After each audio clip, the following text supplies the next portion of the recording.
Assalamualaikum warahmatullahi wabarakatuh. Halo semuanya, izin memperkenalkan diri. Nama saya Syifa Amanda Kamal dari kelas 2B. Saya di sini akan membawakan materi mengenai sikap dan kebiasaan belajar.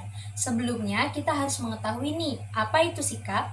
Sikap dapat didefinisikan sebagai kecenderungan untuk berkenaan dengan objek tertentu. Sikap juga diartikan sebagai respon terhadap stimulus sosial yang telah terkondisikan. Nah, selanjutnya saya akan menyampaikan apa aja sih fungsi-fungsi sikap. Jadi, sikap itu memiliki beberapa fungsi ya. Yang pertama ada alat untuk menyesuaikan diri. Yang kedua ada mempertahankan ego. Yang ketiga, alat ukur tingkah laku. Yang keempat, alat pengatur pengalaman. Dan yang kelima, pernyataan kepribadian. Nah, teman-teman semua sudah tahu garis besarnya mengenai sikap ya. Selanjutnya kita akan memahami apa itu sikap belajar. Sikap belajar merupakan kecenderungan perilaku ketika seseorang mempelajari hal-hal yang terkait dengan akademik. Nah, sikap belajar ini mempunyai 3 indikator. Apa aja sih indikator-indikator dalam sikap belajar? Yang pertama ada komponen kognitif. Apa itu komponen kognitif? Komponen kognitif merupakan kepercayaan siswa tentang apa yang berlaku. Yang kedua ada komponen afektif. Apa itu komponen afektif? Komponen afektif menyangkut masalah emosional. Kemudian yang ketiga ada komponen konasi. Apa itu komponen konasi? Komponen konasi merupakan perilaku yang ada dalam diri siswa. Sikap belajar juga memiliki beberapa fungsi, antara lain, yang pertama, instrumen atau alat untuk mencapai tujuan belajar. Yang kedua, mempertahankan ego, dan yang ketiga, ekspresi nilai. Sikap belajar juga memiliki peran. Apa peran dari sikap belajar? Yakni mempengaruhi intensitas belajar.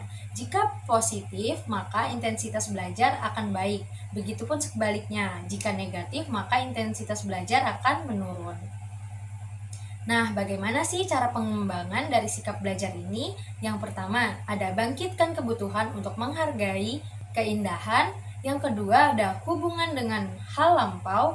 Yang ketiga, ada kesempatan untuk hasil yang baik. Yang keempat, gunakan beberapa metode belajar.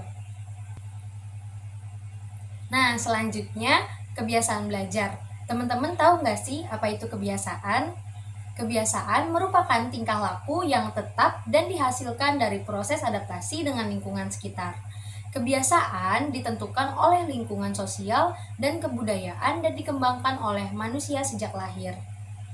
Ada 2 sebab terjadinya kebiasaan. Yang pertama yaitu kecenderungan individu mengikuti upaya yang sedikit hambatannya. Contohnya, jika orang-orang melakukan kegiatan yang hambatannya kecil dan mereka menyukai itu, maka kegiatan tersebut akan menjadi kebiasaan.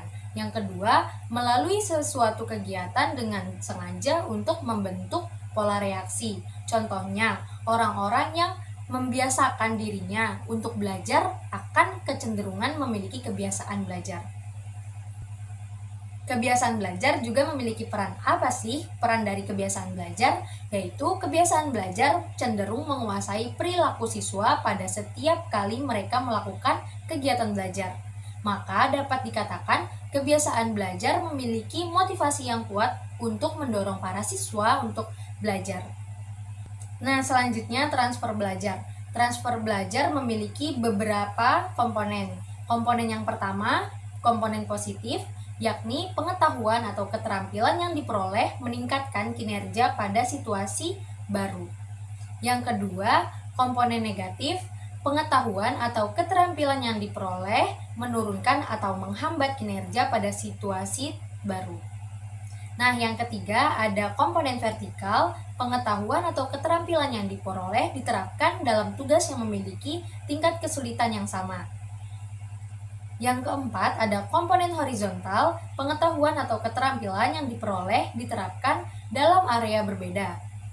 Yang kelima, ada komponen spesifik, pengetahuan atau keterampilan yang diperoleh diterapkan dalam berbagai konteks berbeda. Sekiranya cukup sekian yang dapat saya sampaikan. Sebagai manusia biasa yang tak luput dari kesalahan, saya memohon maaf, dan kepada Allah saya mohon ampun. Saya akhiri, wabillahi taufiq wal hidayah. Wassalamualaikum warahmatullahi wabarakatuh. Sampai jumpa.